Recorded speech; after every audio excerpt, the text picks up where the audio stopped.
إن الحمد لله وحده والصلاة والسلام على من لا نبي بعد أما بعد فأعوذ بالله من الشيطان الرجيم بسم الله الرحمن الرحيم إن كنا لكم تبعا فهل أنتم مغنون عنا نصيبا من النار على প্রশংসা মাত্র আল্লাহর জন্য, শান্তি অবতীর্ণ হোক মুহাম্মদ রাসূলুল্লাহ সাল্লাল্লাহু আলাইহি ওয়াসাল্লামের প্রতি।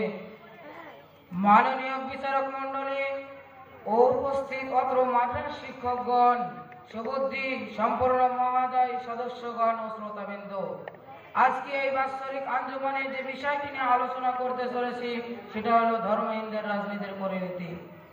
প্রিয় শ্রোতা মণ্ডলী, দুনিয়ার জীবনে যেসব নেতারা তাদের অনুসারীদের পরকালের সম্পর্কে সতর্ক করে না, দুনিয়ায় নামাজ পড়ার জন্য নির্দেশ দেয় না, দুনিয়ায় রোজা রাখার জন্য নির্দেশ দেয় না, দুনিয়ায় আজে বাজে কুকর্ম করার নির্দেশ দেয়, ওই সব নেতাদেরকে ডেকে ডেকে বলবে ইন্না কুন্না লাকুম তাবআন ফাহাল আনতুম মুগনুনা আন্না নাসিবা মিনান নার।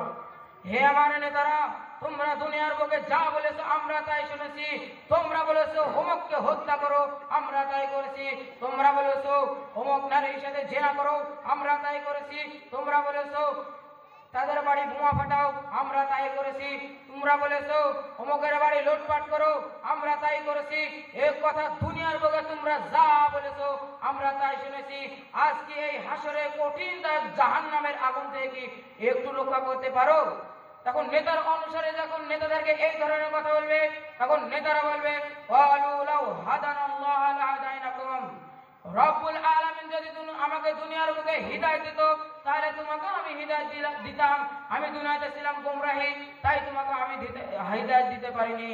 আজ ধৈর্য ধারণ করো বা না করো, আমাদের এবং তোমাদের একই অবস্থা।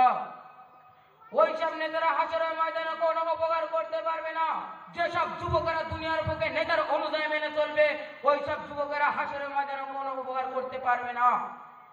মহান রব্বুল আলামিন বলে দিয়েছেন, কুরআন শরীফের ভিতর স্পষ্ট করে বলে দিয়েছেন, জাহান্নামে যখন চূড়ান্ত ফয়সালা হয়ে যাবে তখন নেতার অনুসারে বলবে তোর জন্য আমার এই অবস্থা। তখন নেতারা বলবে আমার নিজের ইচ্ছা মতন তোমাদেরকে কথা বলেছি, আমি বলেছি পরকাল নেই, দুজক নেই, দুজক নেই, মুহাম্মদ রাসূলুল্লাহ সাল্লাল্লাহু আলাইহি ওয়াসাল্লাম নাই, রব্বুল আলামিন নেই। আমি দুনিয়াতে যা বলেছি সব মিথ্যে কথা বলেছি। তার প্রতিফল হিসেবে হচ্ছে জাহান্নাম।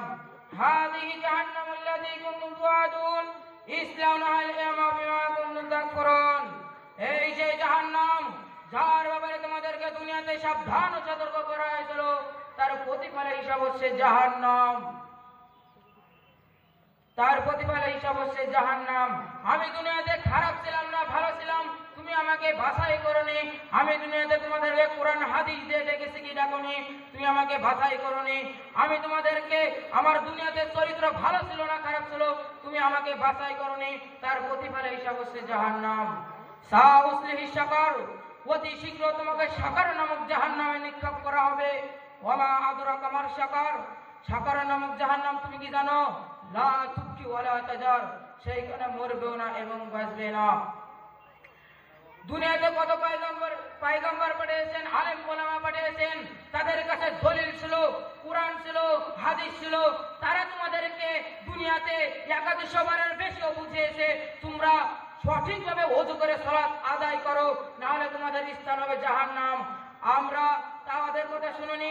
ওইসব নেতারা আমাদেরকে টাকা পয়সায় লোভ লালসা দেখিয়ে আমি তাদের পেছন পেছন ছুটেছি। তো আমরা দুনিয়ার থেকে ৫ ওয়াক্ত সঠিকভাবে সালাত আদায় করব। আমাদের নেতা হলো মুহাম্মদ রাসূলুল্লাহ সাল্লাল্লাহু আলাইহি ওয়াসাল্লাম।